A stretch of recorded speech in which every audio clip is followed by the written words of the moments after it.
Bienvenue à tous, je vois que vous êtes nombreux, c'est très sympa. Je voudrais juste présenter rapidement l'association Art, Culture et Foi, qui est une association qui a été créée en 1989 c'est à l'initiative du cardinal Lustiger. Et l'objectif, c'est de promouvoir la culture, en fait, le patrimoine des églises de Paris et ses œuvres aussi, ses œuvres d'art qui sont multiples.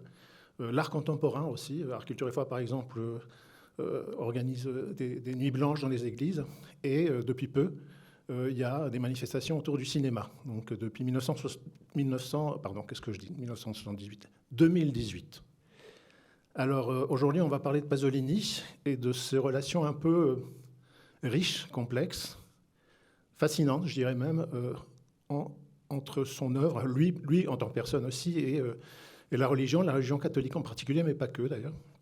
Et pour ça, nous avons deux grands spécialistes qui sont donc René de Secati, qui est un écrivain, qui est dramaturge, qui est traducteur, qui a beaucoup traduit Pasolini, qui traduit du japonais aussi, je crois, qui a beaucoup écrit sur Pasolini, qui a écrit d'ailleurs en 2018 un livre qui a publié un livre qui tombe pile poil dans notre sujet, qui est donc Le Christ selon Pasolini chez Bayard. Et c'est un recueil de textes de Pasolini autour de la figure du Christ et de la religion catholique, avec une très belle et longue préface que je vous conseille. Et voilà, sinon, qu'est-ce qu'on peut dire d'autre? Oui, vous avez fait énormément de choses, quoi. Enfin, et à ma droite, il y a Hervé Joubert-Laurencin, qui est professeur de cinéma, d'histoire du cinéma, à l'Université Paris-Nanterre. Vous avez aussi énormément travaillé sur Pasolini de façon récurrente. Vous travaillez, je dis ça entre parenthèses, vous avez travaillé aussi sur l'animation, sur le dessin animé, je crois. Et puis là, récemment, vous avez publié et vous avez fait un suivi des œuvres complètes d'André Bazin, donc quelque chose qui est un événement. Hervé Joubert-Laurencin a écrit un livre il y a un certain temps déjà qui a fait date, c'est celui-là, c'est Pasolini, portrait d'un poète en cinéaste, qui n'est plus aujourd'hui tout à fait disponible. C'est pas facile à trouver aujourd'hui, mais je vais lui donner la parole puisqu'il semblerait qu'il est en train de subir en ce moment une profonde transformation. Ah oui, ce livre, il y a une actualité prochaine. Donc ce livre va être repris par les éditions Macula, chez qui j'ai publié l'intégrale des écrits d'André Bazin, et dans le même format, c'est-à-dire un très gros format, parce que le livre était très gros. Et ce livre de 1995, qui était publié aux éditions des Cahiers du cinéma, qui malheureusement n'existe plus en tant qu'édition. Les Cahiers du cinéma existent encore, heureusement, mais pas les éditions. Sera repris avec toute une partie qui aurait pu être prévue il y a très longtemps, mais que j'ai revue entièrement, et qui est sur la littérature de Pasolini. Donc sur la littérature jusqu'en 1960, donc plusieurs centaines de pages, et puis le livre a été entièrement revu avec les choses nouvelles qu'on a pu apprendre depuis 1995. Et puis il y a aussi une partie très importante, il y aura donc trois parties très importantes, presque à égalité. Une partie très importante sur Pasolini, scénariste. C'est une chose qu'on connaît très mal et qu'on connaît seulement à travers les archives. Et on s'aperçoit qu'en 6 ans, Pasolini a réalisé plus de 50 scénarios ou scénarios en collaboration. C'est-à-dire qu'il a vécu de ce travail de scénariste, et choses qu'on ne savait pas vraiment, dont il n'a pas beaucoup parlé, sauf pour quelques grands scénarios qu'on connaissait. Donc j'ai fait le point intégral complet. Et puis tout le livre ensuite, il y aura aussi un ajout. J'avais écrit un livre sur Salo ou les 120 journées de Sodome également, qui sera intégré à l'intérieur du livre, qui fera un office de deuxième chapitre sur le film.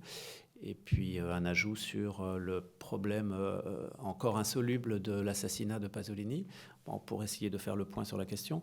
Donc ça se donne comme un livre. Alors aux toutes dernières nouvelles, c'est-à-dire d'il y a 2 jours, on a décidé du titre avec l'éditeur.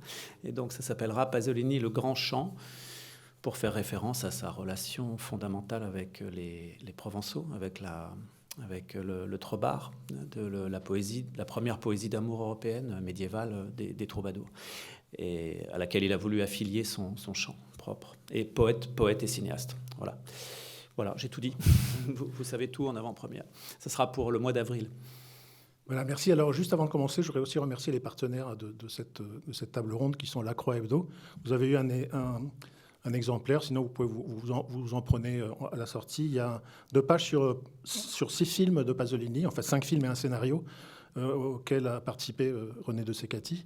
Et il y a aussi donc, le magazine Historia qui est partenaire de cette table ronde, là, qu'on remercie aussi. Alors on va passer, on va passer aussi quelques petits extraits, mais pas tout de suite. Je voudrais commencer déjà par poser des questions un peu biographiques pour le coup, pour commencer. À René de Secati, un petit peu ce qu'on peut en dire de sa jeunesse, son enfance, son adolescence, de la relation que Pasolini entretenait avec la religion, parce que je crois qu'il y a une époque où il était assez pieux, au fait. Pieux, je ne sais pas si c'est le bon mot, mais croyant, ou ensuite il y a eu une petite évolution. Alors je voulais qu'on dise un petit mot là-dessus pour commencer.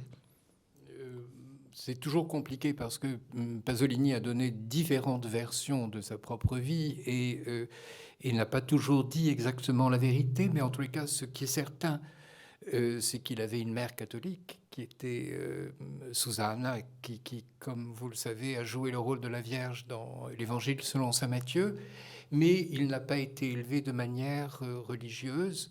Il n'a pas, dit-on, quoique quelqu'un prétend avoir vu une photographie de lui au moment de sa communion, mais il prétend, en tout cas lui a dit qu'il n'a eu aucun des rites et des habituels pour la formation d'un enfant catholique.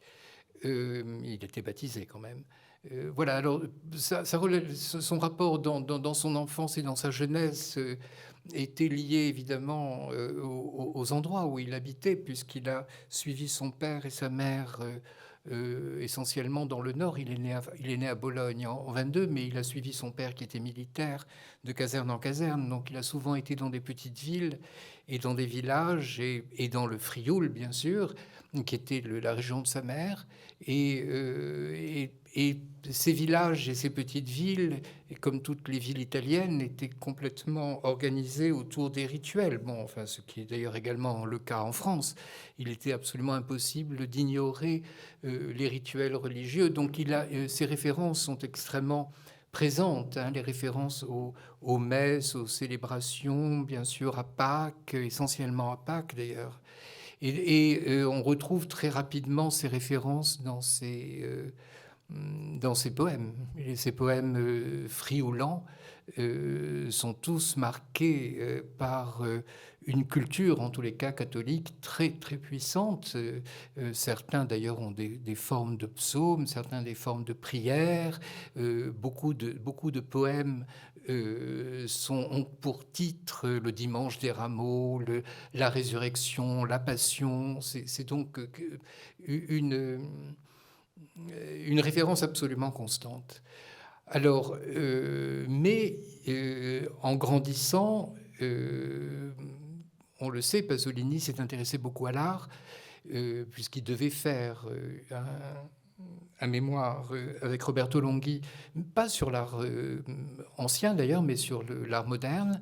Mais il est nourri de toute l'iconographie de la Renaissance et avant, hein, de la fin du Moyen-Âge, qui est bien sûr dominée par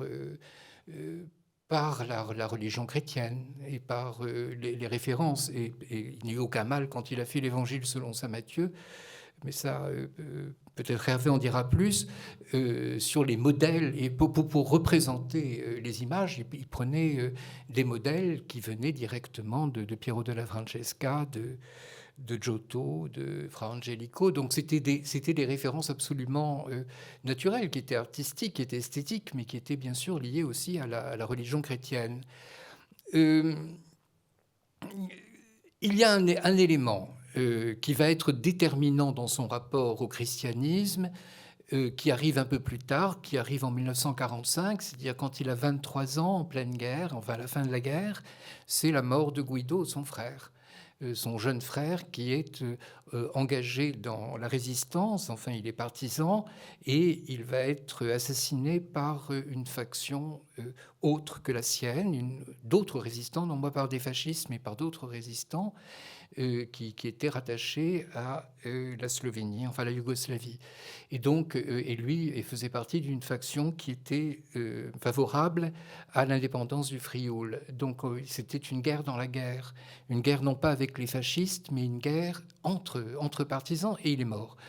Et la mort de Guido va immédiatement être interprétée par Pasolini en termes christiques, de manière tout à fait explicite. Hein. Et d'ailleurs, quand j'ai fait mon anthologie sur le Christ de Pasolini, qui était prévu comme un texte dans une collection, hein. Il y a eu d'ailleurs d'autres titres, le Christ selon tel ou tel. Finalement, j'ai eu beaucoup de mal, enfin beaucoup de facilité, beaucoup de mal. Facilité parce que les textes sont extraordinairement nombreux, qui rattachent d'une manière évidente, explicite ou implicite Pasolini à la religion chrétienne.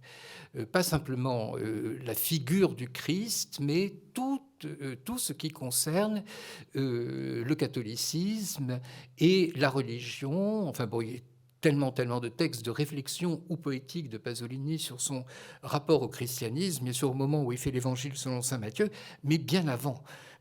C'est-à-dire que vraiment, quand on lit, par exemple, la Meglio Gioventù, c'est-à-dire son recueil de textes friaulants, de poèmes friaulants, ils sont entièrement dominés par la relation au christianisme. Et le recueil suivant, enfin, si on saute les cendres de Gramsci, le recueil suivant, qui est le Rossignol de l'Église catholique, le titre dit déjà tout. Et donc, même si le Rossignol de l'Église catholique ne fait pas paraître uniquement la figure du Christ, mais aussi Spinoza et Marx. Et donc, il met immédiatement son rapport au christianisme en conflit, ou en tous les cas en débat, avec son autre tropisme, si on peut dire, qui est un tropisme profondément socialiste et communiste, qui est aussi complexe que son tropisme catholique. Là-dessus, on va regarder plus tard un petit extrait qui illustre très bien ce que vous venez de dire, je pense. Voilà, alors donc ça c'est pour le début de sa vie, c'est-à-dire qu'il y a deux figures qui sont fondamentales pour lui, familiales, fondamentales pour lui, pour son lien au christianisme, qui est sa mère et son frère. Il manque un personnage dans le trio, dans le quatuor, c'est le père. Et le père, c'est justement, il est fasciste. Et il y a le grand problème qui va poursuivre Pasolini, l'idée de la religion catholique comme religion d'État, et qui bien sûr est soulevée par le fascisme. Et donc ça, c'est le grand ennemi de Pasolini, c'est ce qui va rendre au fond tous ces textes et toutes ces positions compliquées, complexes, c'est qu'il va s'attaquer durant toute sa vie de manière acharnée contre l'idée d'une religion d'État, qui va d'ailleurs bien le lui rendre, puisque très souvent ces films vont être interdits ou vont faire l'objet de saisies, de séquestres, comme on dit en italien, pour injures, insultes à la religion d'État. Parce qu'on surinterprète certains passages, certaines phrases qui sont considérées comme blasphématoires. Et donc, ça, bien sûr, hein, c'est pas nécessairement l'Église elle-même qui prenait position contre Pasolini. C'était des gens qui se réclamaient de l'Église, puisque n'importe qui avait la possibilité, au moment d'une projection, de dire qu'il se sentait profondément blessé dans ses croyances et qu'il demandait l'interdiction du film. Et donc, à partir de là, la vie de Pasolini a été un cauchemar constant, parce que de très nombreux films et surtout La Ricotta, c'était le grand... On en parlera. Je voudrais revenir maintenant un petit peu à ses débuts, parce que c'est des rencontres cinéma et spiritualité, donc on va s'attacher au cinéma, à la littérature, bien sûr, de Pasolini aussi, mais au cinéma. Pour ses premiers films, dont on ne verra pas d'extrait, donc Acatone et Mama Roma, il y a déjà une présence, on dirait, enfin une allégorie ou une atmosphère christique dans le sort des personnages. Il y a des allusions, en tout cas des images dans Mama Roma qui sont explicitement inspirées de tableaux religieux, hein, que ce soit la dernière scène au début du film, pour ceux qui l'ont vu, ils se souviendront, et puis la fin tragique du film qui est inspirée du Christ de Mantegna. En fait. Donc il y a déjà cette inspiration chrétienne qui passe aussi par l'art. Est-ce que vous pouvez en dire un petit mot ? Oui. Alors il faut dire que la relation n'est pas on pourrait croire quand même que c'est un auteur chrétien après l'introduction sur le début, ce qui n'est pas le cas du tout. Donc Pasolini est plutôt un auteur athée. Hein. Il a dit qu'il était athée, qu'il avait perdu la foi à peu près à l'âge de 15 ans ou 14 ans. Et ensuite, il est resté sur cette ligne. Il a aussi écrit, je me souviens très bien avoir perdu un pari un jour, très bêtement, parce que quelqu'un m'a dit, mais non, il a dit qu'il était anticlérical. Et moi, je lui disais, c'est impossible, Pasolini, anticlérical, ça ne marche pas. Et il m'a envoyé, on a parié une bouteille de vin très bon, et c'était Guy Scarpetta. il avait dit ça. Et j'ai perdu parce qu'il m'a envoyé un texte que j'avais moi-même traduit et que j'avais oublié, et qui disait « Io sono anticlerical ». Et que je n'avais pas traduit, je suis anticlérical, parce qu'à mon avis, l'anticléricalisme dans la langue française et io sono anticlérical ne veut pas dire exactement la même chose. Je suis contre l'Église au sens de ce que vient de dire René, c'est-à-dire au sens du clergé et de l'abus, disons, administratif ou de l'abus de pouvoir de religion, comme tu dis, de religion d'État. Donc, voilà. Donc on est dans cette relation. Et alors, lorsque se retrouvent ensuite les poésies, peut-être que c'est un peu différent, mais c'est déjà tout de même les formes chrétiennes, les formes christiques, les formes christologiques d'un homme qui n'a pas la foi et qui sait ce que c'est, puisque quand il parle de la peinture, par exemple, de la peinture du Cinquecento, donc ce qui entoure le Quattrocento, ce qui entoure la Renaissance. Pasolini se réfère toujours à avant et après la Renaissance, le Trecento, Giotto, etc. Donc les choses archaïques, et puis le Cinquecento, les maniéristes. Et donc lorsqu'il parle des maniéristes dans un débat justement sur un peintre maniériste, il dit très précisément qu'ils ont cette relation au Christ et cette relation à la représentation, mais tout en étant eux-mêmes déjà presque des mécréants. Et je crois que c'est comme ça qu'il pense la chose aussi pour lui. Voilà, donc tout ça pour dire qu'en 1960-61, quand commencent les films, ce qu'on voit dans les films sont effectivement des éléments, mais qui peuvent se retrouver chez des artistes complètement hors de la religion, et hors de la foi en tout cas, et qui sont... qui se laissent, enfin qui savent très bien que, comme dit Pasolini, j'ai derrière moi 2000 ans de christianisme. Voilà, j'ai derrière moi les églises, et donc la culture est absolument imprégnée de tout cela. Donc Pasolini sait qu'il se laisse imprégner, sait que le cinéma, c'est aussi faire remonter des images qui existent dans un univers commun à une société. Et donc, effectivement, la première remarque, c'est que les quatre premiers films se terminent de la même façon, on pourrait dire, christique, c'est-à-dire que le personnage meurt à la fin du film, et il meurt quasiment les bras en croix. Donc, d'abord, c'est un sous-prolétaire, un proxénète amateur, petit voleur, qui finit par se faire prendre par la police et mourir d'un accident de voiture sur le trottoir. Donc à Catone. Le deuxième, c'est Mama Roma. C'est un jeune garçon fils d'une prostituée qui, pour cette raison, tourne mal et finit par faire des petites rapines, se retrouve en prison et meurt en prison faute de soins, mais sur un lit de contention qui le fait ressembler vraiment à un tableau ancien. Et donc, c'est une mort, on pourrait dire christique, mais encore à chaque fois très particulière, et contrebalancée par le crime, par le délit en tout cas, sont des délinquants. Et puis le troisième n'est pas un délinquant, mais c'est un pauvre R, c'est un figurant qui joue dans un film à l'américaine, tourné à Rome sur la Passion du Christ, mais qui joue le bon larron. Et en tant que bon larron, sur la croix, pendant le tournage, alors qu'on l'a gavé de ricotta, c'est lui qui meurt. Donc ce n'est pas le Christ qui meurt, mais c'est lui.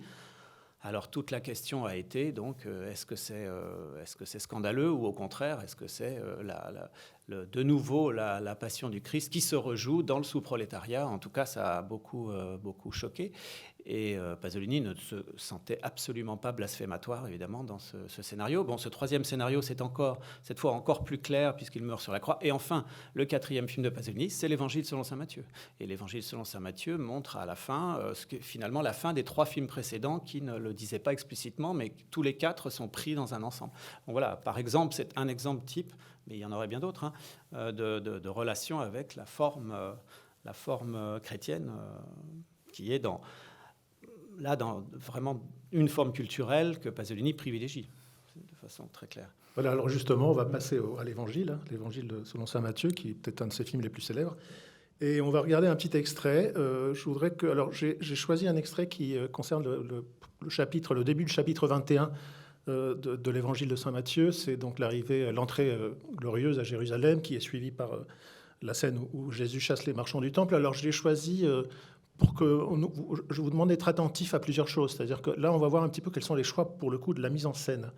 Parce qu'on voit le décor, je voudrais que vous soyez attentifs au décor, aux costumes, aux figurants, aux visages, aux musiques aussi. Donc là, il y a plein de choses qui sont réunies et qui sont intéressantes, à mon avis, à commenter par la suite pour parler un petit peu de l'image, donc l'image que souhaitait peut-être donner Pasolini de son Christ. Voilà donc un extrait de l'Évangile selon saint Matthieu.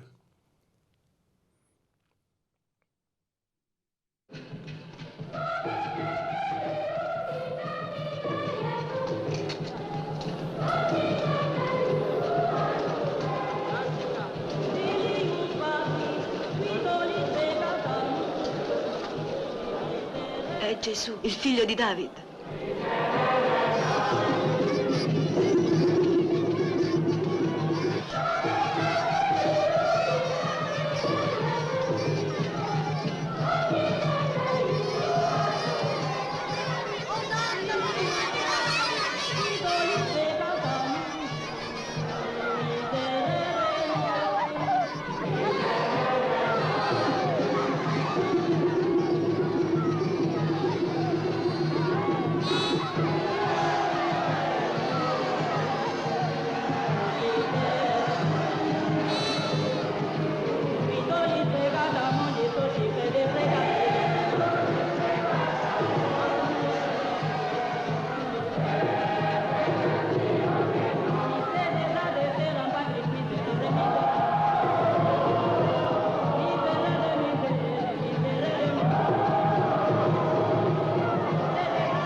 Sta scritto, la mia casa sarà casa di orazione, ma voi ne fate una spelonca di ladri.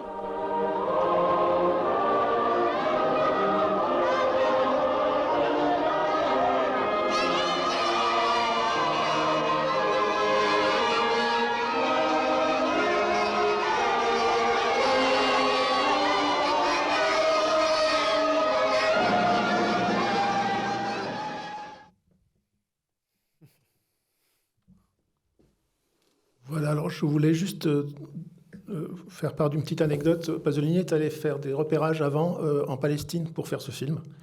Il a laissé tomber, ça ne lui plaisait pas. Donc il a tourné dans le sud de l'Italie, dans les Pouilles. Donc là, maintenant, je ne sais pas qui voudrait prendre la parole. Là-dessus, est-ce que vous avez à chaud comme ça par rapport à ces questions de mise en scène Sur la mise en scène, je ne sais pas si je dois parler parce que, parce que ça fait partie des séquences qui, pour moi, sont beaucoup moins intéressantes dans le film. C'est-à-dire que, mais très intéressantes néanmoins pour comprendre quelque chose au style de Pasolini, au style de cinéaste de Pasolini. C'est-à-dire que c'est un film qui emporte. mais c'est un film raté pour moi. C'est un film raté au sens non général. C'est-à-dire que je crois que c'est un film très réussi, mais raté dans son élan général, et qui, très souvent, comme plusieurs films de Pasolini, comme le disait très très bien Jean-Claude Biette, qui était un merveilleux écrivain de cinéma et qui a été l'assistant de Pasolini, ce sont des films rugueux, ce sont des films difficiles. Il a écrit une phrase très belle que j'ai citée un jour, qui est les films rugueux de Pasolini s'acharnent sur le corps embaumé du cinéma. C'est-à-dire que si on doit aimer Pasolini, on doit l'aimer pour quelque chose qui est de l'ordre parfois du brouillon, qui est de l'ordre de ce qui achoppe, de ce qui n'est pas en soi beau pour la belle cinéphilie avec les beaux mouvements d'appareil, etc. Et là, on en a un exemple type. Les coups de zoom sont les premiers qu'il a fait dans sa carrière. Il a fait 3 films avant en s'interdisant de faire des zooms. Là, on a des zooms terribles qui sont presque des zooms de télévision, qui sont très laids au sens du purisme, disons, cinéphilique à la française. Je trouve que les raccords sont extrêmement brutaux.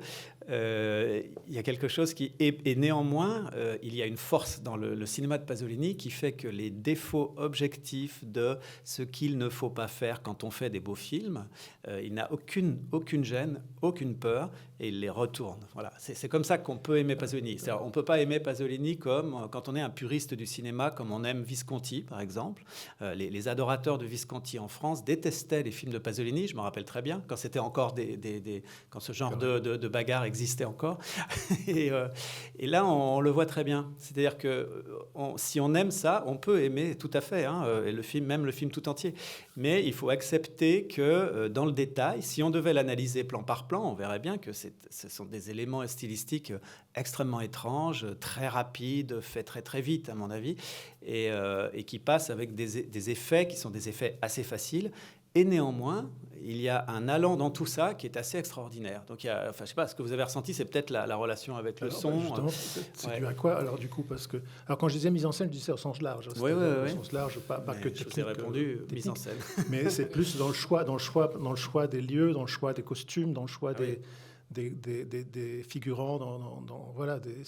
Mais je crois, moi je suis d'accord avec ce qu'a dit Hervé, mais lui-même en était conscient, puisque en fait quand il a commencé à tourner, il était très très déprimé. Il a parlé longuement d'une séquence qu'on n'a pas vue, qui est la séquence où il a fait le zoom justement dont parlait Hervé. Qui lui semblait une aberration à lui-même. L'usage du zoom, c'est dans la très belle séquence du baptême. Et il ne savait pas, il avait filmé le baptême et il était complètement déprimé. Il a dit non, il voulait arrêter le film. Parce qu'il avait le problème de l'Évangile selon saint Matthieu, c'est que jusque-là, les 3 films qu'il a faits sont des films où il a pris un langage noble pour des sujets qui ne l'étaient apparemment pas, puisqu'il mettait en scène des proxénètes, des prostituées, etc. Or, il a élevé le ton du film, de ces films considérablement, en utilisant notamment la musique de Bach, de Vivaldi, et en faisant un montage qui n'était pas du tout l'habituel montage du néoréalisme. Avec l'Évangile selon saint Matthieu, le problème était que quand il a lu quand il a raconté comment il a été saisi en lisant l'Évangile selon saint Matthieu à Assise, et il a eu l'impression qu'il y avait une narration qui était parfaite, une narration qui aurait été très très difficile à rendre au cinéma parce que tout était complètement limpide, d'une clarté absolue, où le regard au fond extérieur devenait très très difficile. Alors, les options n'étaient pas évidentes une fois qu'il était cinéaste, parce qu'il y avait 2 écueils contre lesquels il voulait lutter, qui étaient l'écueil de la reconstitution historique.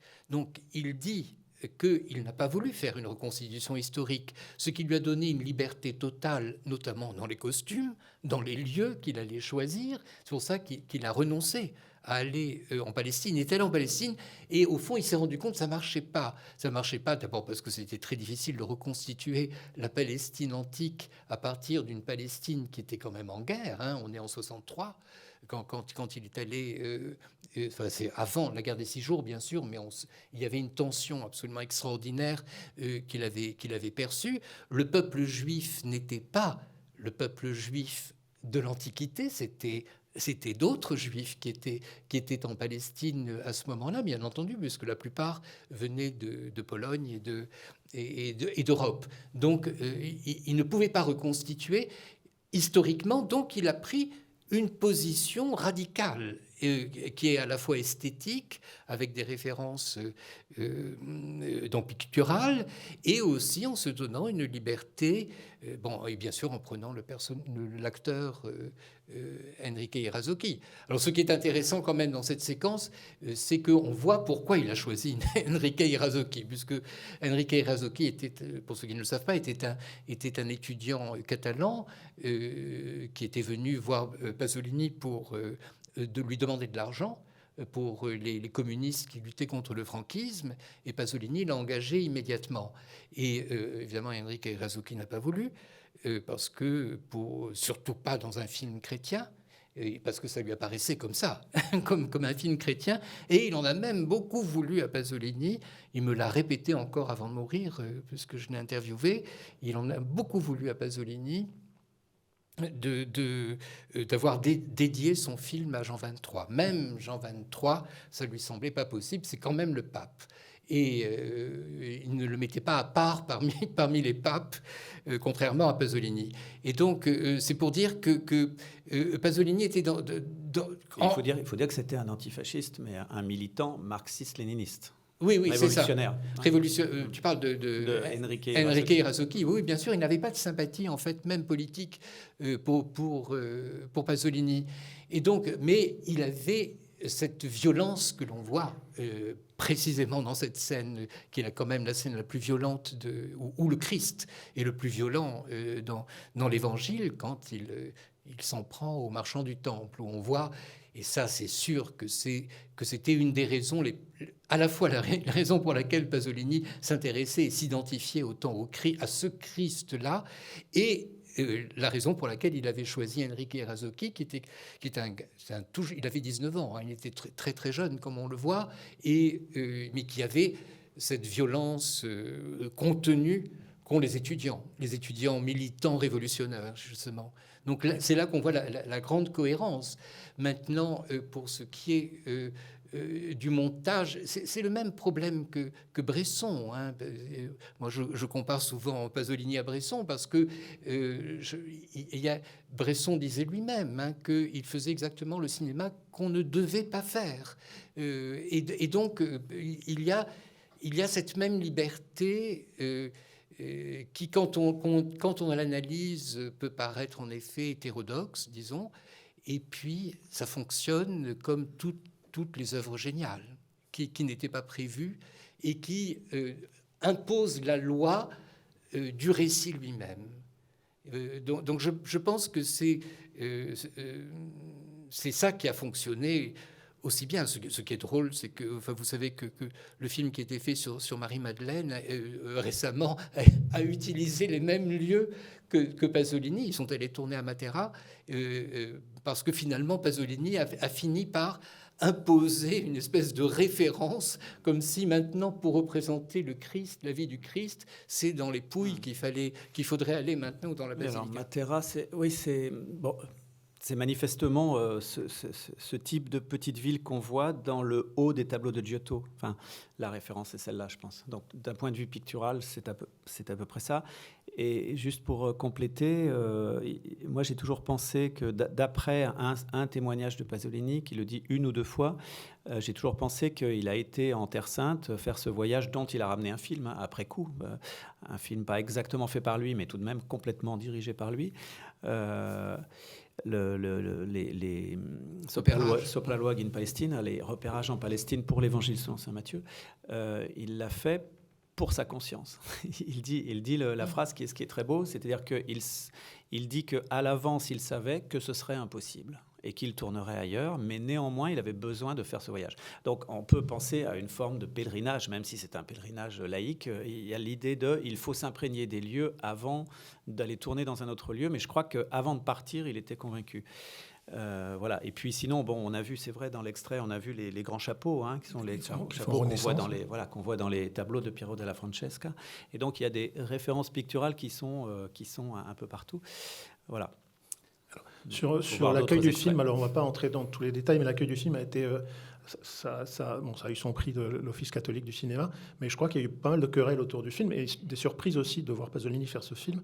Alors il a répondu, il y a une phrase qui m'a frappé quand on lui a demandé on lui a reproché peut-être de ne pas avoir eu vraiment un regard critique ou laïque. Il a dit, j'ai fait ça du point de vue du croyant. J'ai fait ce film du point de vue du croyant. Et donc là, encore une fois, il brouille les pistes du point de vue, au fait, en quelque sorte.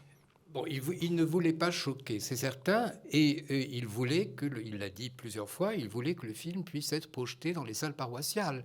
Et là-dessus, il a réussi, parce qu'en effet, ça a été le cas.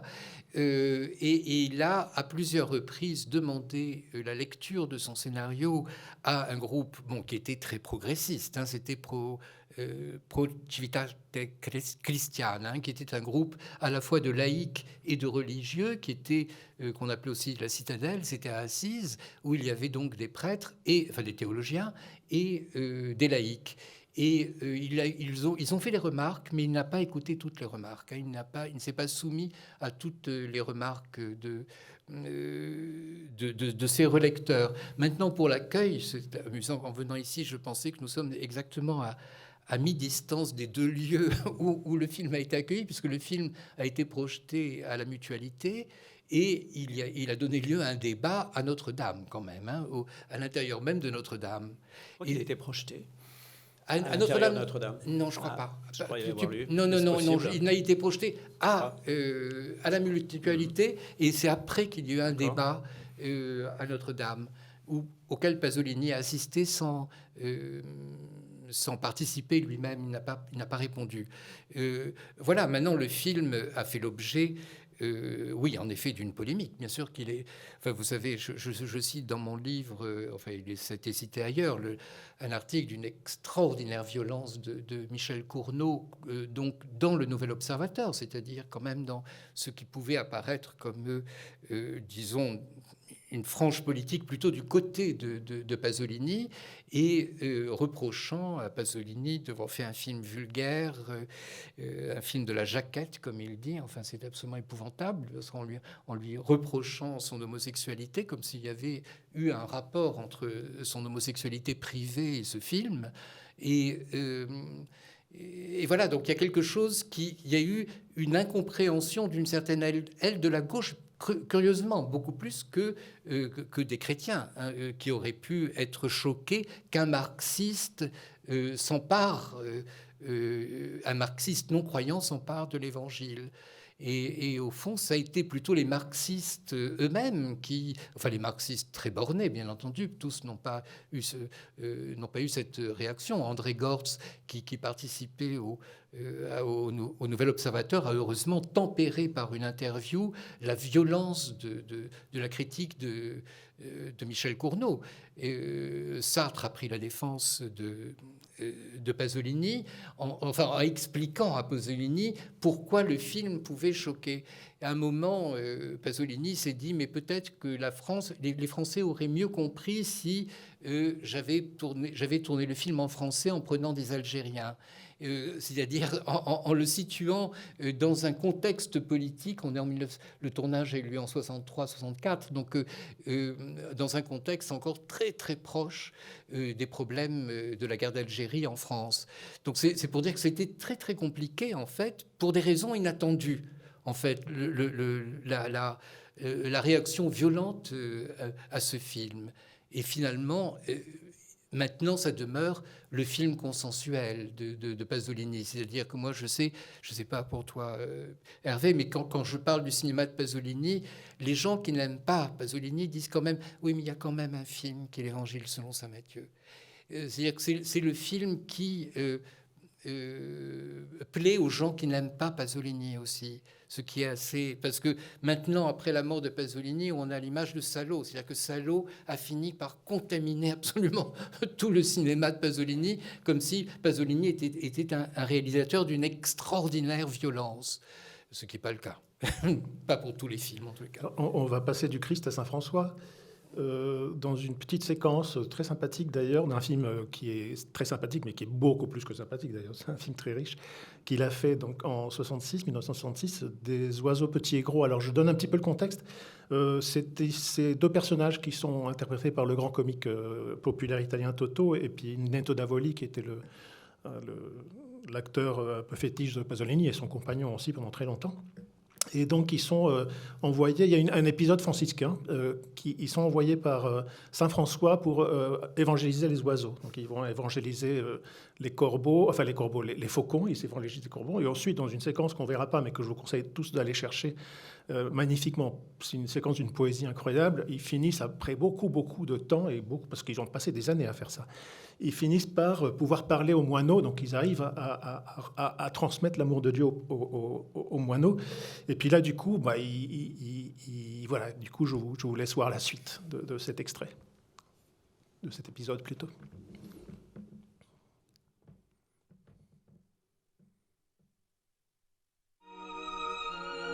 Laudato sia mio Signore per sto santo mondo, che ci ponno campo a tutti, pure quelli che non ponno. Amen. Beata l'erba fresca, l'ortica, la cicoria, e chi se la magna che Dio l'abbia in gloria. E guai a quelli che morranno nei peccati mortali, che mi dispiace tanto vedere sti brutti funerali. Amen. Laudato sia mio Signore per la contentezza che sta nei cuori e perché tutto quello che ci dai sono rose e fiori.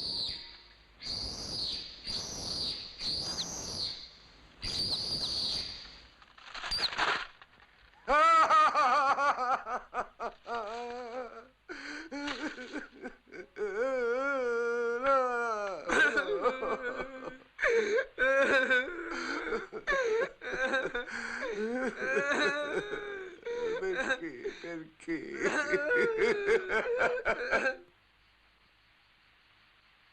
Ecco, frate Francesco, noi falchi l'abbiamo convertiti e i falchi come falchi l'adorano il Signore. E poi, frate Francesco, pure i passeretti abbiamo convertiti. E pure i passeretti, come passeretti per conto loro, gli sta bene. L'adorano il Signore. Ma il fatto è che fra di loro si sgrugnano, s'ammazzano. E che ci posso fare io se ci sta la classe dei falchi e la classe dei passeretti, che non possono andare d'accordo fra di loro? Che ce puoi fa? Ma tutto ce puoi fa con l'aiuto del Signore. Come sarebbe a dire? Come sarebbe a dire? Sarebbe a dire che dovete andare a insegnare ai falchi e ai passeretti tutto quello che non hanno capito e che voi dovevate fargli capire. Come? Come? Bisogna cambiarlo questo mondo, fra Ciccillo. È questo che non avete capito. Un giorno verrà un uomo dagli occhi azzurri e dirà: sappiamo che la giustizia è progressiva e sappiamo che man mano che progredisce la società si sveglia la coscienza della sua imperfetta composizione e vengono alla luce le disuguaglianze stridenti e imploranti che affliggono l'umanità. Non è forse questa avvertenza della disuguaglianza fra classe e classe, fra nazione e nazione, la più grave minaccia della pace? Andate e ricominciate tutto da capo, in lode del Signore. Andiamo, Ninè, ricominciamo. Su. Andiamo su, figlio mio, non t'avvilì. Non t'avvilì. Coraggio, coraggio, andiamo, su. Allegri.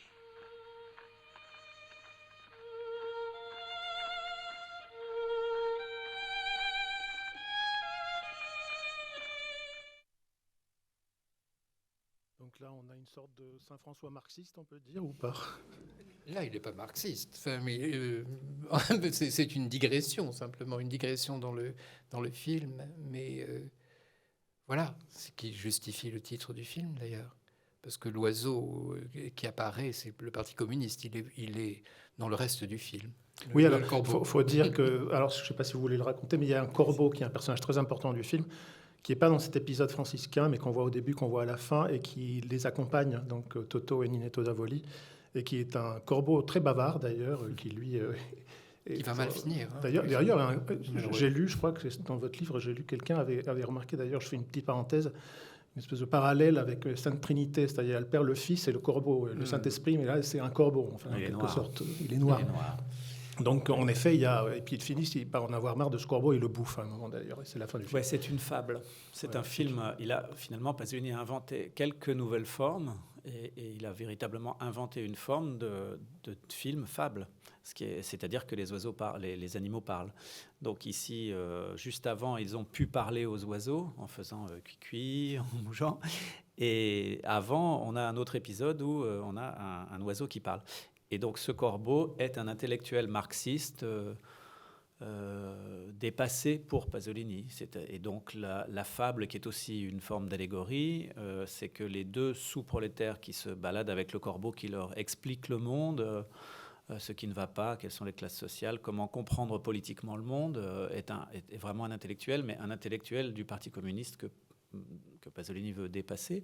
Et donc, à un certain moment, ils se mettent d'accord et ils le font rôtir et ils le mangent.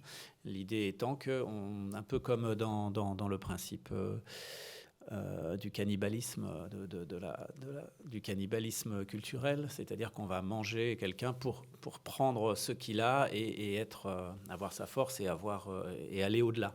Voilà, donc c'est le sens de... Il faut dire que tout l'épisode franciscain, c'est une histoire que le corbeau leur raconte. Voilà, alors c'est une histoire compliquée parce que Pasolini avait prévu un film trilogique, comme d'habitude, en 3 parties, et il a laissé tomber une des parties qui était justement la suite de ce que René a raconté, puisque le personnage s'appelait Monsieur Cournot.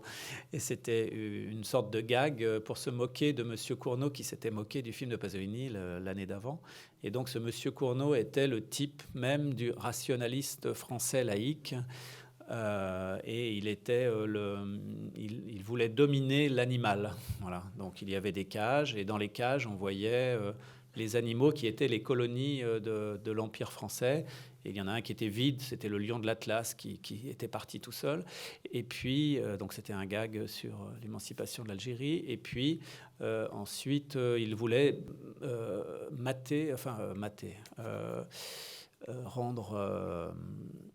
domestiquer un aigle.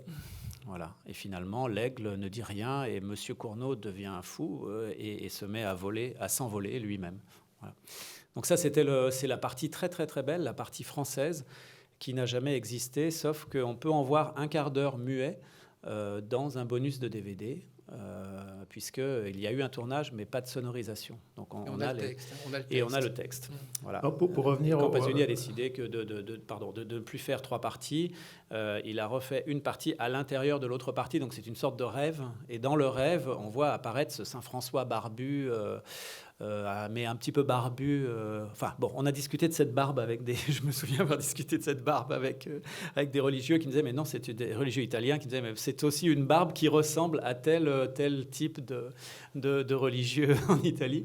Mais moi, j'ai toujours pensé aussi à la barbe des Cubains, parce que il fait un catéchisme marxiste. Justement, c'est quand même curieux de donner ce rôle à Saint-François. En fait, oui. C'est même drôle. Et puis, est-ce que ça ne fait pas partie de cette espèce de dualité un peu que Pasolini entretenait de façon tout à fait consciente, où le christianisme et le marxisme coexistent d'une certaine façon, quoi. C'est le Saint-François et Enfin, c'est pas un hasard que le pape actuel s'appelle François. C'est-à-dire que on peut considérer que c'est le pape qui est le plus engagé socialement qu'il y a eu ces dernières années. Saint-François c'était aussi le saint de Dante. Dante, parmi tous les saints, préférait Saint-François, parce que Dante partageait avec Pasolini, si on peut dire, sa haine de l'Église temporelle. Il avait une très forte hostilité à l'Église temporelle, l'Église riche. Et donc je pense que Pasolini, c'est la même chose. Il prend Saint-François comme en effet une figure. Oui, c'est le saint des pauvres, c'est le saint du dépouillement. Donc c'est celui dont il peut se sentir, lui, le plus proche. Pasolini est assez dur avec son propre film, parce que il pensait lui-même, Hervé dit que d'une certaine manière l'évangile est raté, mais alors Pasolini pensait que Uccellini était raté parce qu'il dit c'est un comique qui n'a pas fonctionné. Il avait pris Totò et Totò évidemment était un acteur très comique et donc les Italiens ont été très déconcertés de voir Totò dans un film intellectuel et où il a un comique mais qui n'est pas du tout le comique des films dans lesquels il tournait. Et par contre, c'est un comique qui avait fonctionné, lui avait-on dit, aux États-Unis, où évidemment il avait un autre public, Pasolini. Il avait un public étudiant, intellectuel, et donc qui marchait beaucoup plus. Donc il avait l'impression que le franc comique, il l'avait raté, alors que il le réussira dans d'autres films. Il y a d'autres films où le comique fonctionne. L'autre, un des courts-métrages, les deux moyens-métrages qu'il a fait avec Totò, que sont Les Nuages et La Terre vue de la Lune, là, il y a un comique qui fonctionne de manière, disons, beaucoup plus universelle et qui ne passe pas par toutes ces strates, quand même, qu'il y a dans Uccella Ciuccellini. Oui, Uccella Ciuccellini, c'est une sorte de film burlesque et très cérébral en même temps, quoi. Bien sûr, parce que les références sont complexes. Oui. Alors, je voudrais passer maintenant alors, ça va être l'extrait le plus long, parce qu'il y en a deux, au fait, en un seul, qui sont des extraits qui sont plutôt... que j'aimerais bien vous demander, j'aimerais bien voir si vous avez des choses à dire sur le fait que je les mette ensemble. C'est un extrait donc d'un film dont on a déjà parlé, La Ricotta, qui est un court-métrage de 34 minutes. Alors sur l'histoire donc de ce tournage dans la banlieue de Rome avec un réalisateur qui est joué par Orson Welles lui-même et qui est un film... alors, l'extrait qu'on va voir ne dit pas grand-chose du film. J'ai pris un extrait où il y a Orson Welles qui lit un poème très très connu de Pasolini. Vous le connaissez par cœur, il y a peut-être des gens ici qui le connaissent aussi, mais si vous ne le connaissez pas, vous allez le découvrir. Et ensuite, on va voir un extrait d'un film que j'aime, si je puis me permettre d'être un peu subjectif, personnellement beaucoup, qui s'appelle La Rabbia, La Rage, qui est un film de montage qu'il a fait à partir d'extraits d'actualités cinématographiques. C'était un type qui avait cette collection d'actualités cinématographiques qui a demandé à Pasolini, un autre intellectuel de droite, là pour le coup, Giovanni Quareschi, je crois qu'il s'appelait comme ça, c'est l'auteur des Don Camillo. Et donc chacun a fait son film d'1 heure, et puis le film, bon, on ne va pas parler de ce film très longtemps, parce qu'il y aurait beaucoup de choses à dire, et la comparaison entre les deux films des deux réalisateurs différents, qui ne tient pas du tout la route d'ailleurs. Et là, donc, c'est un extrait de 3 minutes sur la mort de Pie XII et l'avènement de Jean XXIII, dont on a déjà un petit peu parlé, puisqu'elle a dédié l'évangile selon saint Matthieu à Jean XXIII. Ça y est, j'arrête de parler, on va regarder l'extrait. C'est 3 et 3 minutes, donc 6 minutes maintenant.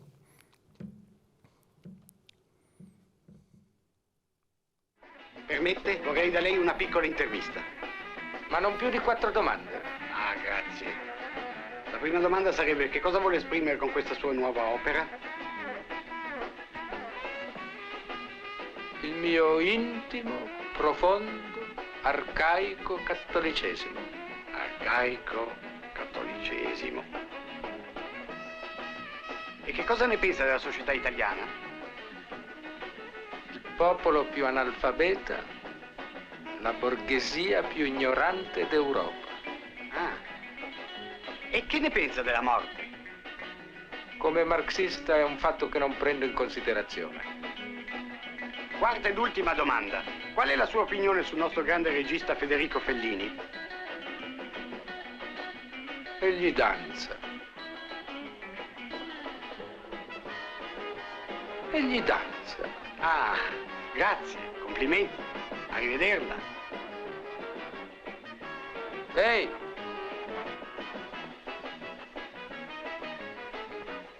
Io sono una forza del passato. È una poesia. Nella prima parte il poeta ha descritto certi ruderi antichi di cui nessuno più capisce stile e storia, e certe orrende costruzioni moderne che invece tutti capiscono. Poi attacca appunto così. Io sono una forza del passato. Solo nella tradizione è il mio amore. Vengo dai ruderi, dalle chiese, dalle pale d'altare, dai borghi dimenticati sugli Appennini e sulle Prealpi, dove sono vissuti i fratelli.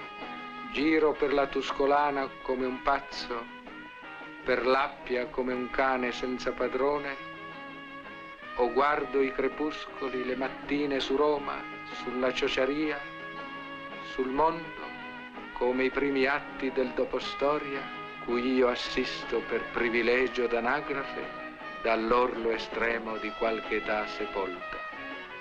Mostruoso è chi è nato dalle viscere di una donna morta, e io, feto adulto, mi aggiro più moderno di ogni moderno a cercare fratelli che non sono più. Ha capito qualcosa? Beh, ho capito molto. Giro per la Tuscolana.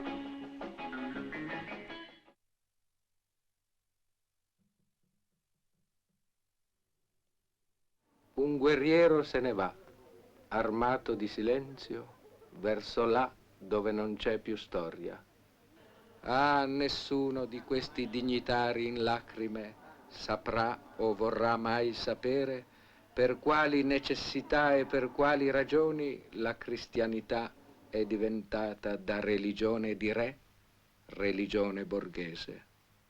Seguono ora i borghesi coi loro fratelli sottoproletari il feretro del Papa aristocratico come nella piazza di un grande e funebre paese. Bruni negozianti romani, popolane dallo sguardo epilettico di zingare, pallidi burocrati italici, è la folla degli anni '60. La marea del nostro secolo che ha bisogno della religione ancora disperatamente per dare un senso unico al suo panico, alla sua colpa, alla sua speranza. Ci saranno fumate bianche per papi figli di contadini del Ghana o dell'Uganda, per papi figli di braccianti indiani morti di peste nel Gange, per papi figli di pescatori gialli morti di freddo nella terra del fuoco. La lenta morte del mondo contadino che sopravvive popolando continenti, lungo migliaia di guadi, di coste formicolanti di pescicani, di isole carbonizzate dai vulcani, aliterà in queste fumate bianche la lentezza arcaica della sua esistenza. Giù nel futuro, lungo i decenni e i secoli.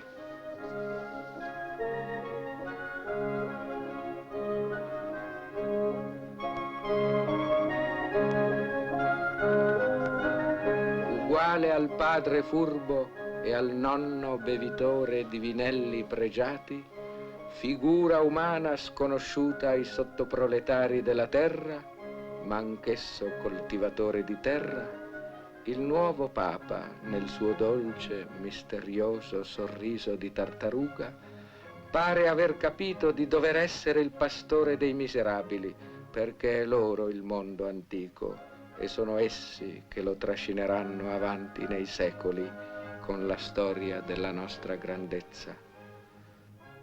Sorride il pastor Paganus e Renzo e Lucia si sposano lietamente davanti ai suoi occhi. Ormai anche gli archi barocchi sono loro e i saloni d'oro di Don Rodrigo e le grandi cattedrali. Lo spirito è retaggio del mondo contadino e tu sii il pastore del mondo antico che in quello spirito ha vita. Queste sono le parole che l'angelo ha soffiato all'orecchio del dolce Papa dal misterioso paterno testone campagnolo.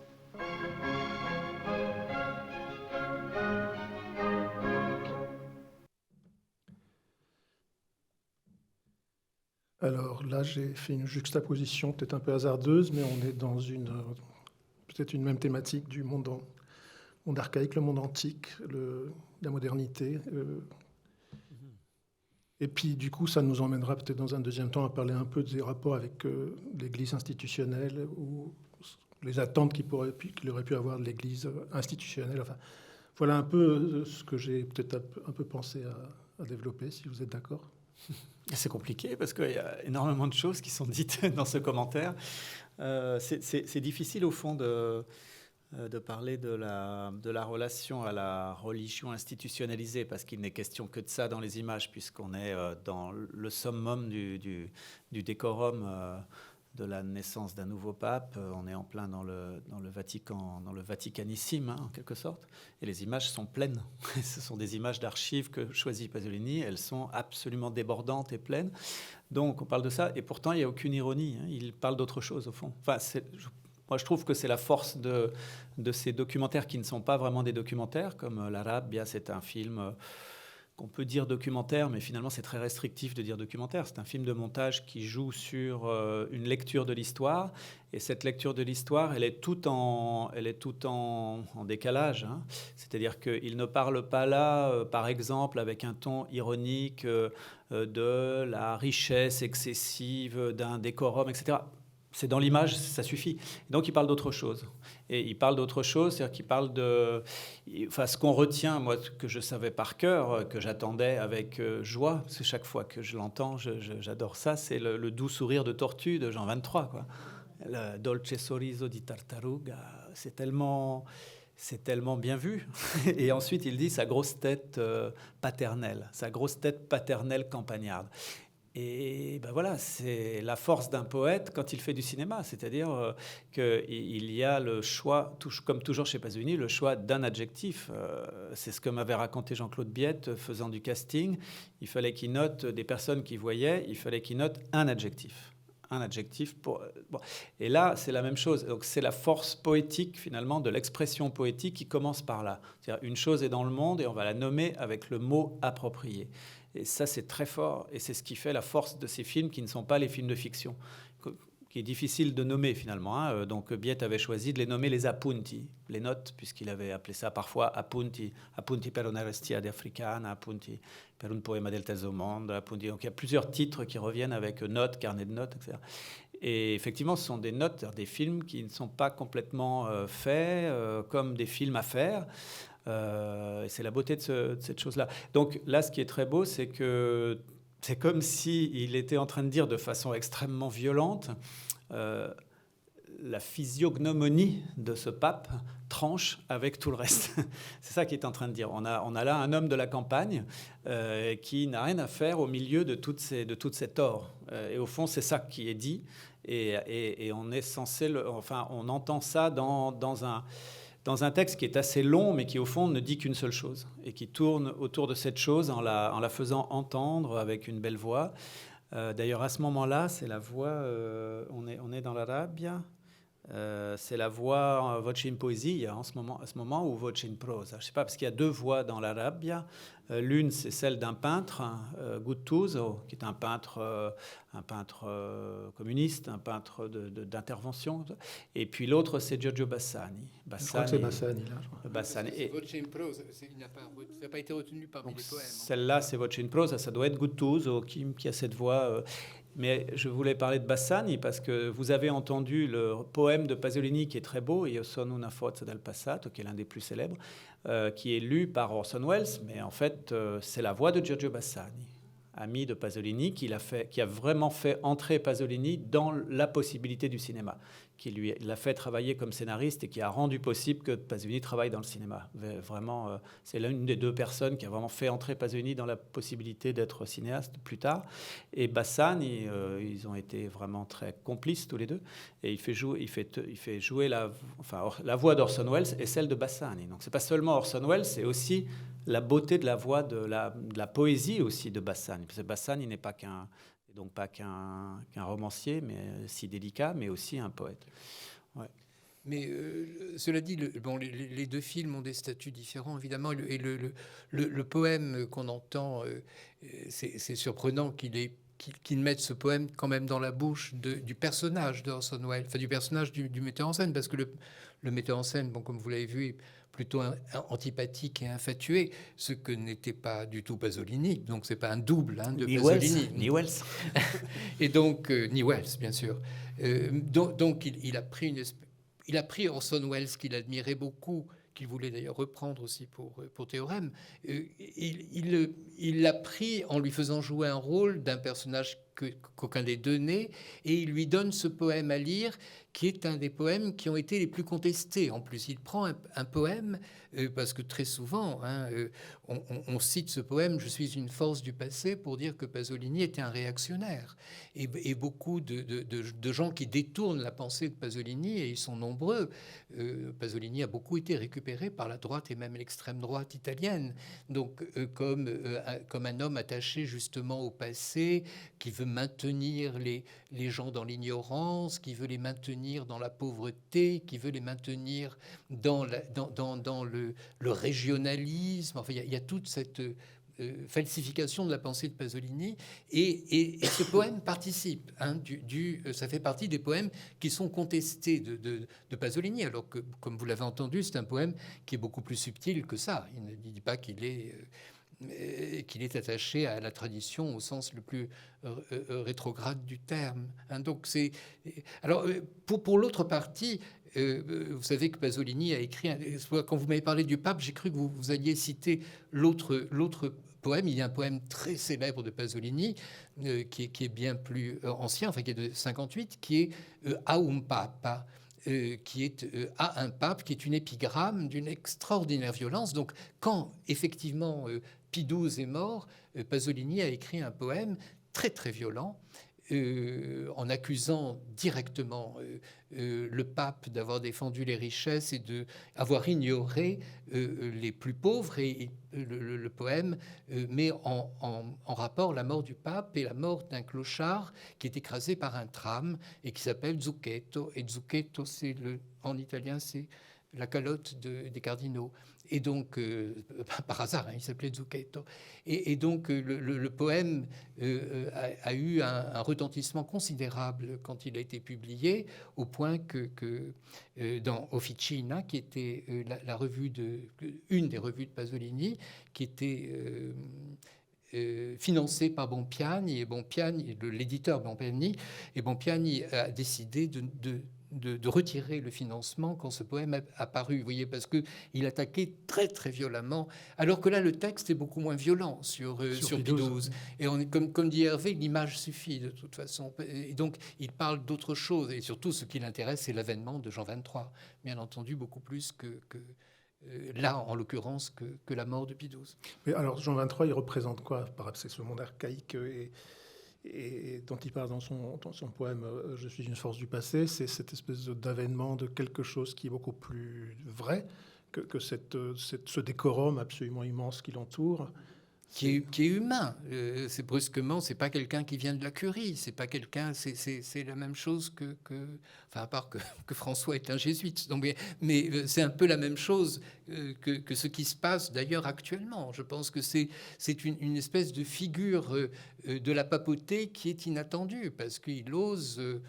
Bon, c'est Vatican II, surtout pour Jean XXIII, hein, mais c'est une expression d'un autre christianisme qui est le véritable christianisme, le christianisme des simples, qui n'est pas nécessairement celui qui a été défendu par l'Église temporelle.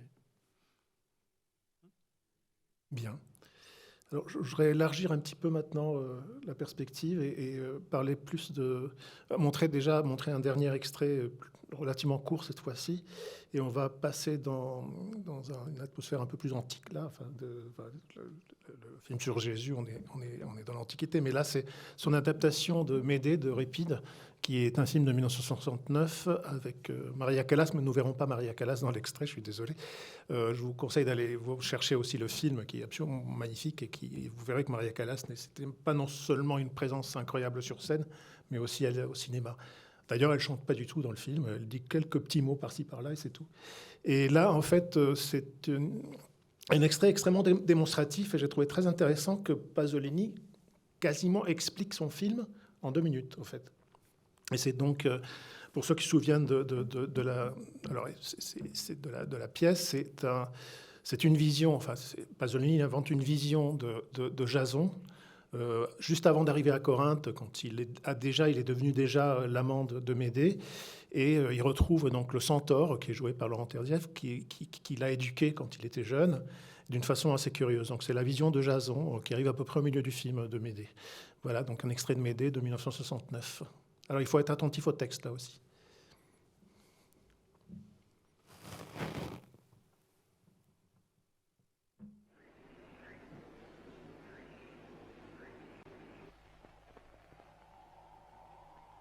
Giasone! Giasone!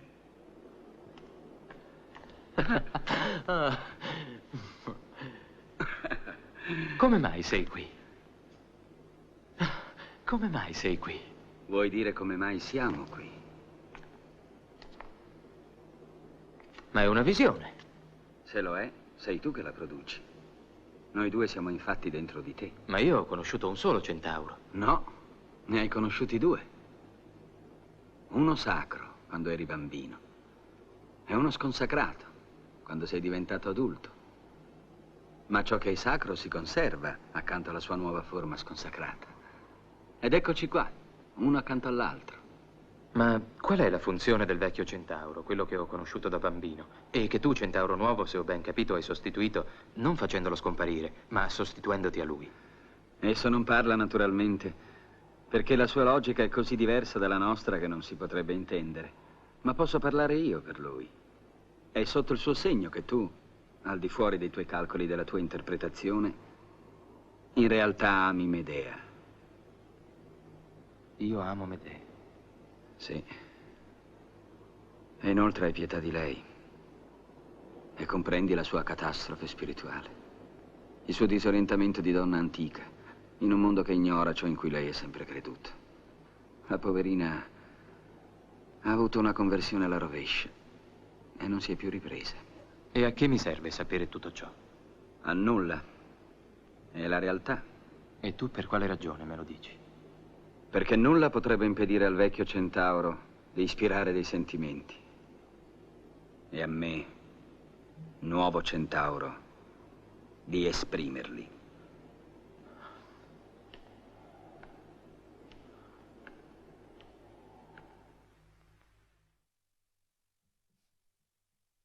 J'ai laissé le chat, parce que j'aime bien le chat. Donc, je trouvais ça mignon de finir avec le chat. Alors là, c'est un petit extrait un peu compliqué, parce que c'est un peu la continuité de ce que je voulais évoquer avec les deux extraits précédents. Là, on est dans une confrontation entre ce monde, encore une fois, archaïque et sacré, et un monde plutôt moderne, qui d'ailleurs, le film est un peu construit là-dessus, parce qu'on oppose donc Colchide, d'où vient Médée, qui est un personnage très archaïque. En plus, c'est montré de façon très violente. Ce monde, on le met en face de ce monde moderne qui correspond à la ville de Corinthe, où ils vont s'installer ensuite, Médée et Jason, et histoire qui va très tragiquement finir, comme vous le savez. Et donc, je trouvais intéressant que Pasolini explicite d'une telle façon la thématique de ce film, de son propre film à un moment donné. Et donc, ça veut dire qu'il y tenait de façon très forte à ce qu'on y comprenne, quoi. Enfin, je ne sais pas ce que vous en pensez. Il l'a beaucoup expliqué. Il a donné cette explication. Il a donné des explications sur son film dans tous ses entretiens, comme il le faisait assez régulièrement. Mais donc, il y a toute une compréhension du cinéma de Pasolini et même de son œuvre qui se fait à travers lui-même. Donc, quand on travaille sur Pasolini, c'est bien de connaître tout ça et c'est bien de passer au travers aussi, parce que c'est une interprétation parmi d'autres, mais c'est la sienne. Mais ce qui est très beau dans ce passage, c'est qu'il y a une sorte d'autodéfinition, de définition de lui-même, au fond, même si c'est sa définition de Médée.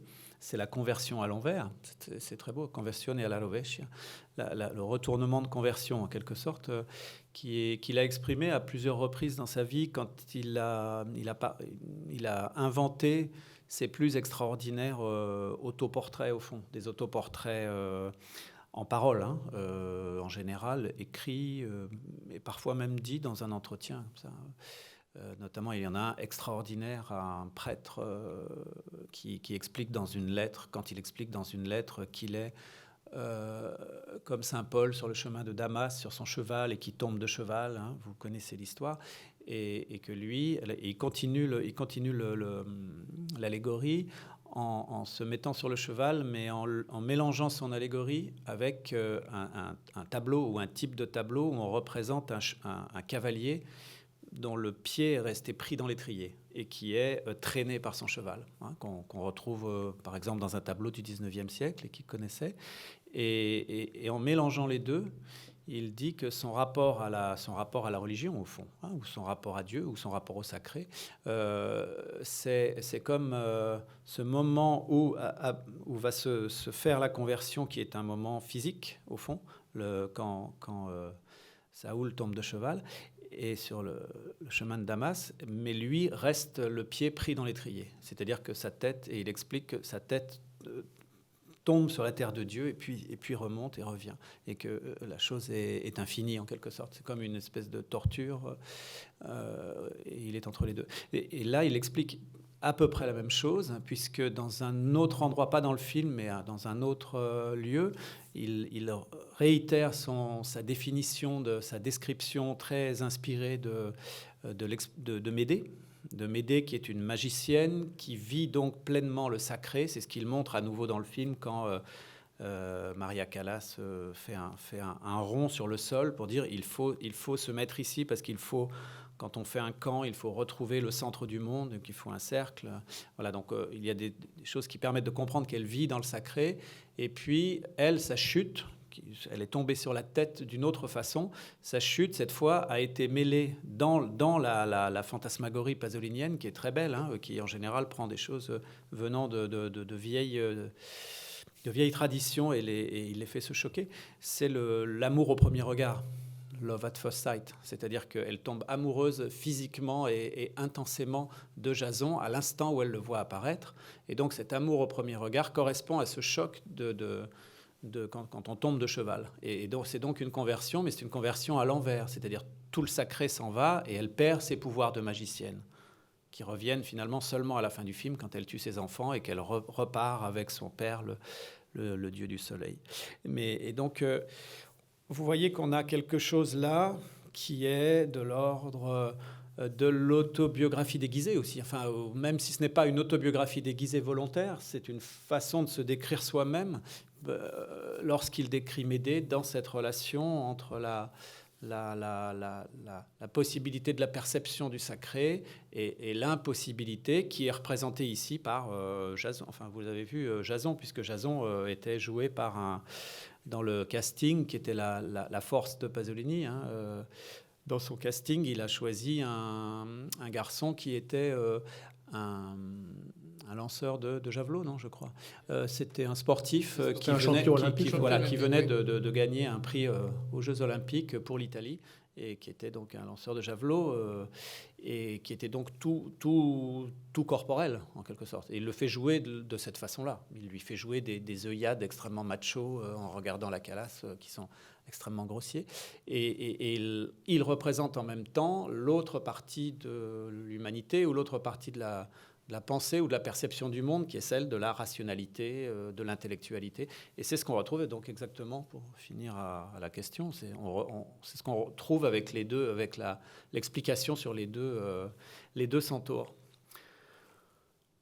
l'ancien et le nouveau. Mais enfin, c'est certain que Pasolini parle de lui-même là, enfin, avec ces deux centaures, et puis surtout l'idée que le centaure réel et le centaure sacré, c'est-à-dire l'animal le monstrueux, qui est donc le sacré, et l'homme qui est représenté par sans le postiche du cheval, sont en conflit et sont tous les deux présents. Ce qui est très beau, c'est que l'idée que le centaure sacré devrait être supprimé par l'autre, mais il n'est pas supprimé Par contre, ce que dit Jason est très dur, parce qu'il dit nous avons suscité un sentiment en toi et je suis là pour le détruire. Ce qui est, le sacré a suscité un sentiment en toi et je suis là pour le détruire. Et qui est en effet l'histoire d'amour de Jason et de Médée, mais qui est aussi intrinsèque à Pasolini. C'est un des plus grands mystères de Pasolini. Et il n'a pas caché qu'il faisait du cinéma pour représenter le sacré. Il en parle durant toutes les interviews qu'il a faites.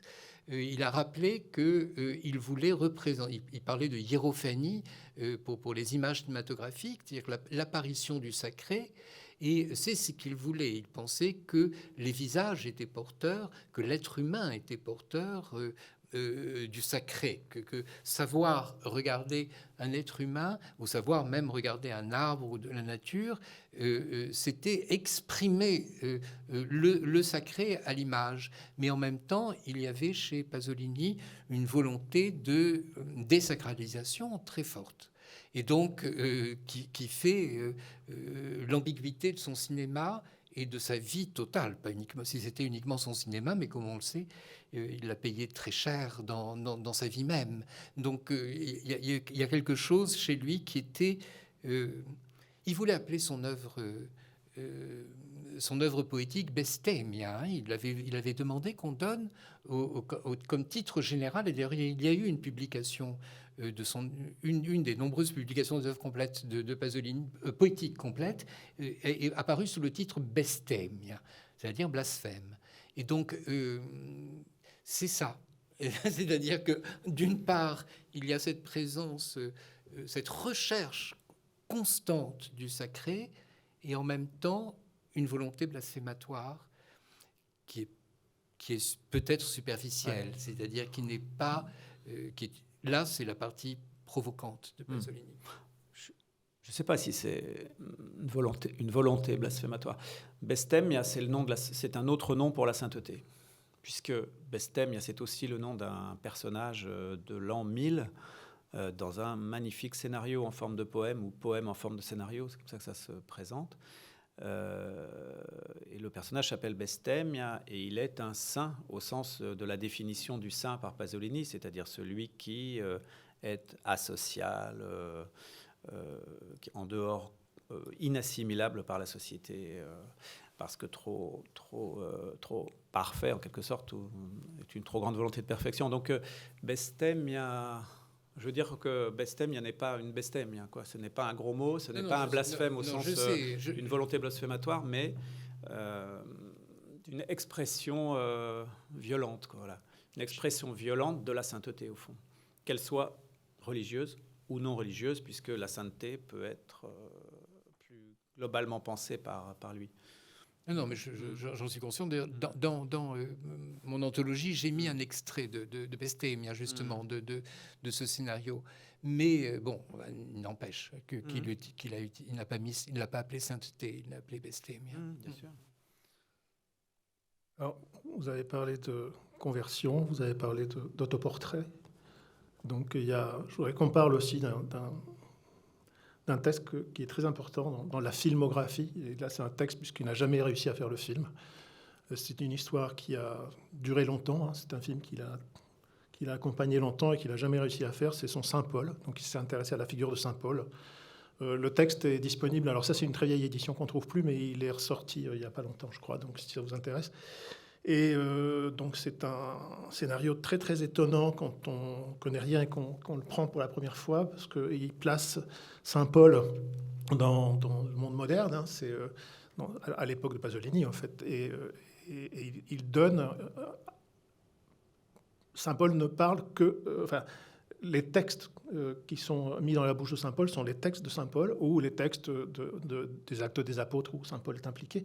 Donc il y a une sorte d'anachronisme très bizarre qui se fait quand on lit le scénario et qui se passe d'ailleurs dans plein de villes du monde. En fait, ça se passe à New York, qui est un peu l'équivalent de Rome. Hein, c'est le centre du monde capitaliste, etc. Donc c'est un scénario extrêmement intéressant et j'aimerais maintenant vous entendre un petit peu parler de ce scénario qui est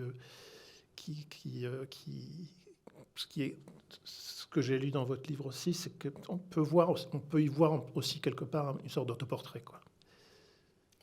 C'est sûr que c'est le film auquel il tenait le plus et qui a pris différentes formes, en fait, parce qu'on en trouve des traces dans toute son œuvre. On en trouve des traces dans Pétrole. Pétrole, qui est donc le roman qu'il a laissé inachevé quand il est mort, et où il y a aussi beaucoup de traces de ce Saint-Paul. C'est-à-dire qu'il voulait décrire le monde moderne.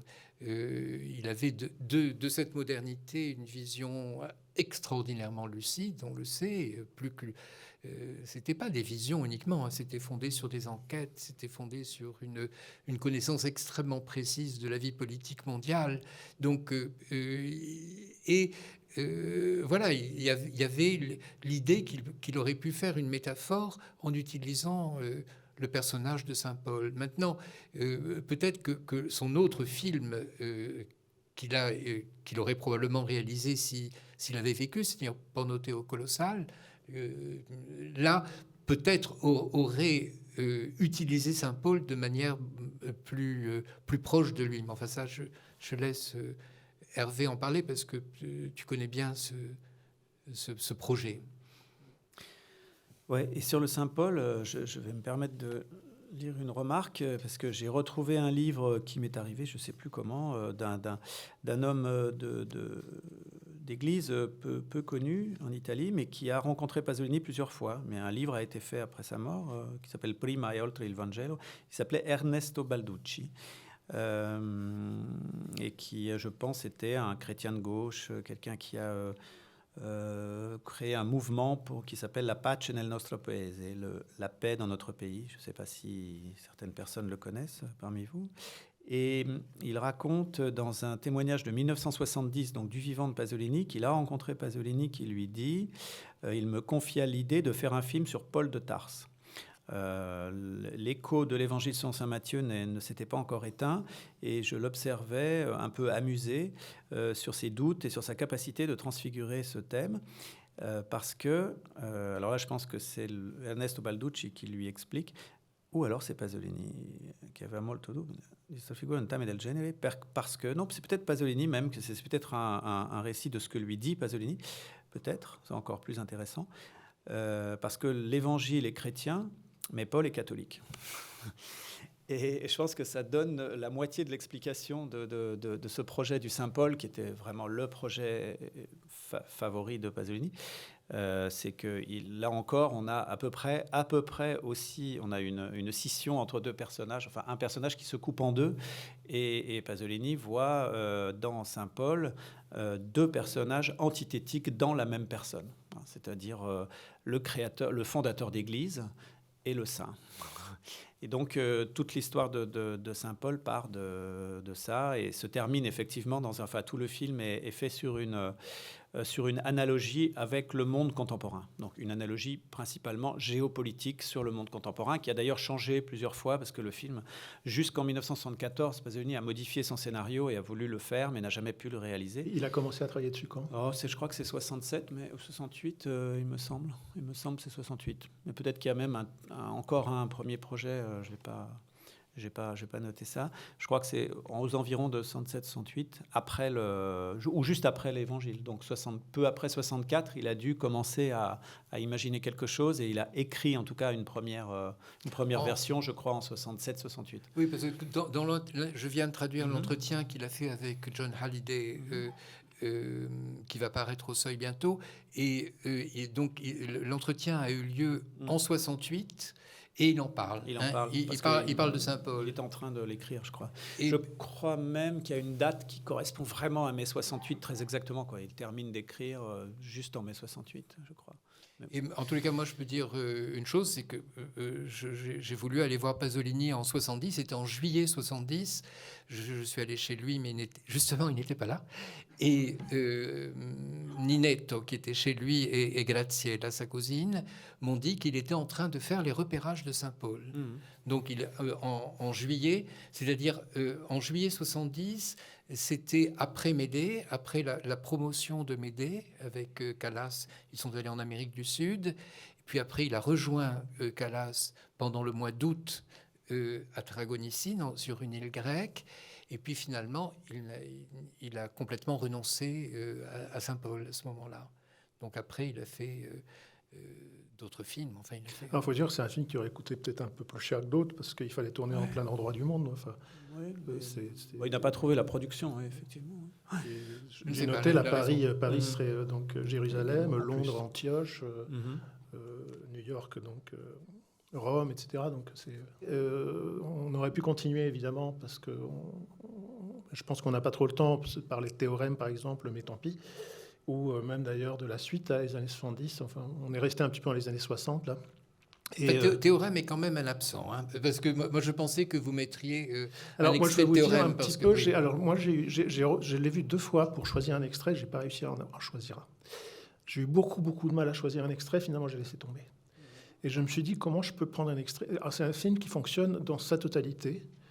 Et quand on prend un extrait, je les voyais séparément, et du coup, ça perdait tout son sens, en quelque sorte. Alors évidemment, on aurait pu donner ce sens-là ici, aujourd'hui, mais c'est un peu un regret que j'ai, mais je n'ai pas réussi à choisir un extrait. Moi souvent, quand je présente un extrait de théorème, je prends l'extrait, le moment où Massimo Girotti, qui fait le père dans la famille bourgeoise, se réveille et va dans le jardin et voit l'arbre, et commence à avoir le sentiment du sacré. Je pense que c'est une scène extrêmement importante parce que c'est justement... Enfin, on voit le rôle que Pasolini donnait à l'image et sa volonté de représenter le sacré. Alors, c'est un arbre, hein, c'est la lumière dans un arbre, rien de plus. Mais c'est justement le moment où, quand il veut exprimer une révélation qui ne soit pas sous la forme sexuelle, puisque tout le film...